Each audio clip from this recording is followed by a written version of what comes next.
What's cracking, guys? Omar Isov here, back with another video. In this video today, I got a special guest. We got Brian Alsruhe back on the channel. You guys loved him the last time he was on. He talked all about the overhead press. Who is Brian? Well, he is a strongman competitor that also dabbles in powerlifting. He's getting into the YouTube game. I found out about him from my boy Alan Thrall. I think he puts out excellent content. You definitely should be subscribed to his channel. This video today is all about the row.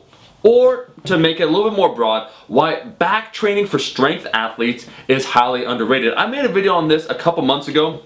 Brian's going to talk all about why back training is A, important, B, his favorite back movement, the row, C, how to execute it properly, and then D, all his favorite variations. So, if you like this style of content, if you want to see more Brian on this channel, make sure to like the damn video, leave a comment below, and subscribe to his channel. Link will be in the description. Without further ado, I'll let Brian do the rest of the talking. What's happening, guys? It is Brian Alsruhe with NeverSay.com, and some of you might recognize me from the overhead press video that I did for Omar just a couple weeks ago.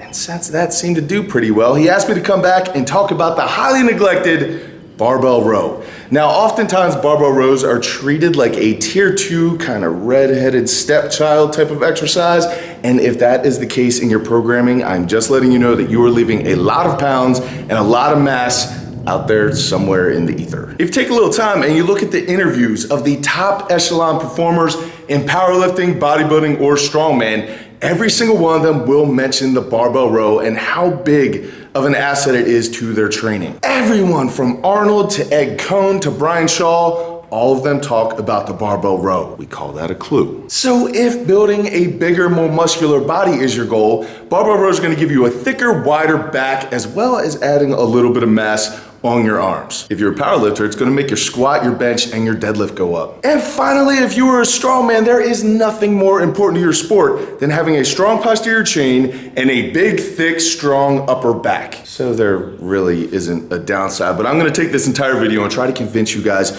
why barbell rows should have a higher priority in your training programs. All right, first thing, barbell rows need to be done heavy. If you can bench 315 and you can only barbell row 185, that's gonna be a problem. And you're probably laying groundwork for a shoulder injury. It's controversial to say, but it is my contention that you should be able to barbell row just as much as you could bench press for the same weight at the same reps for the same number of sets. That is going to be optimal for your shoulder health as well as fixing any muscle imbalances and building a bigger foundation for all of your pressing movements. Typically, if your rows go up, everything else goes up too. Now, before we get too far ahead of ourselves, I always get asked the question, what's better, the Pendlay row or the barbell row? The Yates row or the dumbbell row? The croc row or the T-bar row? Yes! The answer is yes. For my own personal training, as well as all the athletes that I coach in my gym, I find that the lats, the traps, and the rhomboids all respond better to more frequent training as opposed to just throwing it all in one day and trying to annihilate them. So I split my training into 4 days. One is a deadlift focused day, one is a bench focused day, one is a squat focused day, and one is an overhead press focused day.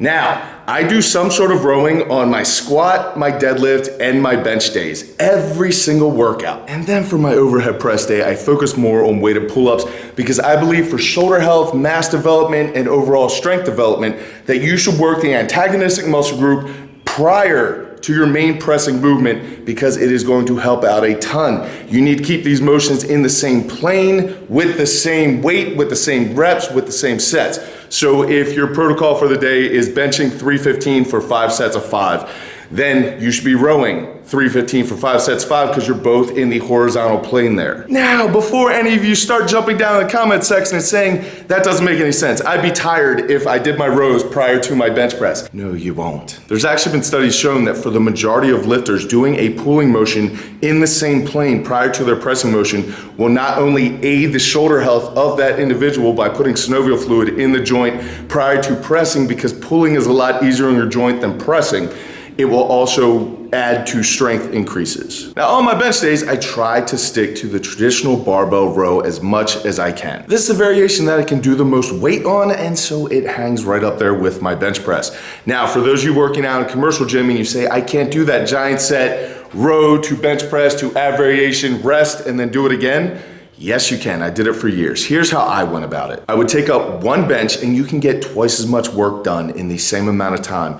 But where the barbell was racked on the bench, I would load up weights and then I would walk that out, do my rows, walk it back in, re-rack it onto the bench press J-hooks. Then I flip over and I do my bench press. After that, I would use that same exact bench for some sort of unweighted ab variation. I'm gonna do dragon flags right here. But then I would rest 90 seconds to add weight, write down in my little notebook what I did, and then I get back after it. This way you're not making a bunch of people angry at you for taking up 2 barbells, you can get twice the work done in the same amount of time, and you're gonna be a stronger individual because of it. Now, on my deadlift day, since my back is already kind of fried from the initial main movement being the deadlift, your back is going to get worked.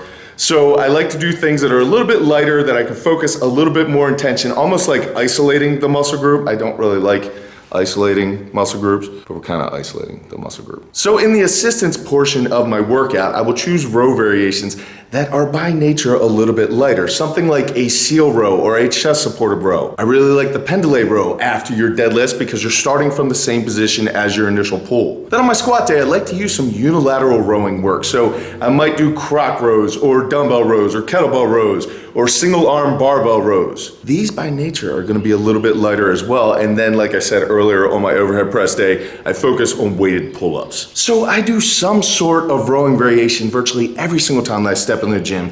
It has done a ton to help my strength numbers go up. It has added a lot of muscle mass to my frame, and I don't have any shoulder issues because I'm always doing the pulling motion before my pressing. Another added benefit is that in a world where we are completely hunched over, playing on our phones or typing on keyboards or driving or whatever, everyone starts getting that rounded back thing. No one likes that rounded back look. You guys have all seen, you remember when you were a little kid and that old man who lived across the street walked out with that humpback and he was terrifying? You don't really want to be that guy. Barbell rows will help. All right, so now some tips that maybe you haven't thought of before to perform the barbell row as effectively as possible. So first thing, if I have the choice, I will always take the bar out of a rack if possible. If not, you can just deadlift the bar up, but I feel that you can get more breathing and bracing and more support before you are under load if you take the barbell out of the rack. So you want to be breathing and bracing the exact same way that you would on a deadlift or a squat because you are in a compromised position with the barbell row. So you're gonna want to be as strong and as safe as possible. If you need help with that, I have an entire video about breathing and bracing over on my channel. Second thing, you want to be squeezing this bar as hard as possible. I talked about it in the overhead press video, but your body works synergistically. If you are not squeezing the bar, you are leaving pounds out there. Number 3, I break my hips first so that I can push my butt backwards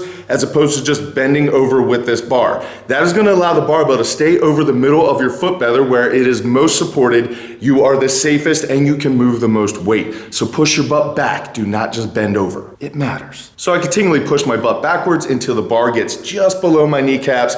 Then I row it up to my belly button. Now, I think it is also important to mention that you want to keep your elbows tucked just the same way that you would in a bench press. If you bench like this with your elbows straight out, you are looking at a painful shoulder future. You want to keep your elbows tucked at around a 45-degree angle, and you want to do the same exact thing on the row. I would also have your grip mimicking the same exact distance that you do on the bench press. Don't go super wide, don't go super narrow. Keep it about the same distance that you would for your bench. That is where your body probably is generating the most force and you will be the safest. And finally, just one more thing for you advanced individuals. If you're a beginner, you probably won't feel any difference in this at all. But if you have been under the bar for a couple years, you're definitely gonna feel a difference with this. When you're initiating the rowing motion, I want you to focus on your ring finger. Your arms are nothing but meat hooks. You guys should already know that. But when you're initiating that pull with your elbow, if you think about all that force being on the pad of your ring finger as you're pulling, you will use your lats more. I know it sounds stupid, but it will absolutely help you initiate more of your lats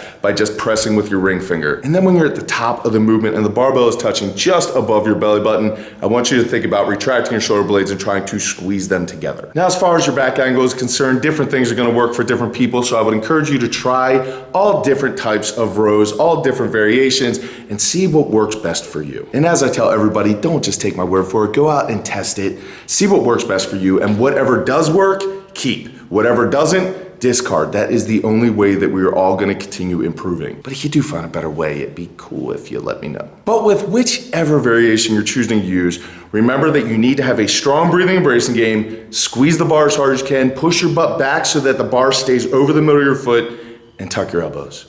You do those couple things, you're gonna be all right. So I hope that I have thoroughly convinced you why barbell rows should take a higher training priority in your programming. They're definitely going to make your back thicker and wider. They are absolutely going to drive up your big four strength movements. Your shoulders are going to be healthier so that you can stay in this game for longer. And yes, they may even make your arms grow. Come on, people. So I hope some of you will find this helpful. Thank you so much, Omar, for having me. Thanks to each and every single one of you for watching this. But until I see you again, go out, do something amazing in your lives. Keep working hard, people. Be nice to each other. And I'll see you then. Well, guys, that is all the time we have. My thanks to Brian Alsruhe for being on the channel, for putting out killer content. Make sure to check out his channel. Subscribe to it if you haven't. Link is in the description. If you like this video, I'm looking right at you. Like the damn video. Leave a comment below what you want to see Brian talk about next, and I'll be seeing all you guys, my rascals, in that next video. Peace!